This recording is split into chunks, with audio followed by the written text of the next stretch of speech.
सखी मन करतन का हो सैया के गाँव ही बुला के अकाउंट खोलवा के ओमे 68 रुपया डलवा दी। काहे खातिर हो? एगो हीटर कीन लेम कि देह गरम रही। हाँ हो, हमारो देह गरम रही, थोड़ा सा पैसा दे दी। हाँ हो, पहरेला पाला जब लागे जड़ैया, लागे जड़ैया हो लागे जड़ैया, लागे जड़ैया हो लागे जड़ैया,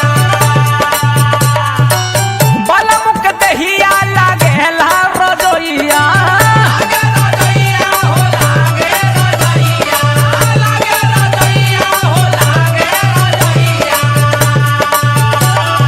नैहर ससुरारी में दुआरी में ए हो का हो जड़ा में मजा मिलेला बालम के अकवारी में, मजा मिलेला बालम के अकवारी में, जड़ा में मजा आवेला बालमुआ के अकवारी में।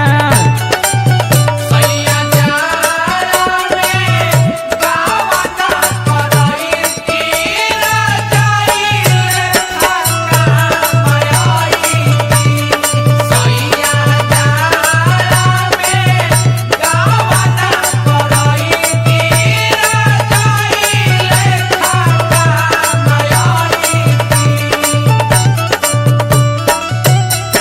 म्यूजिक बाय टिंकू तूफान।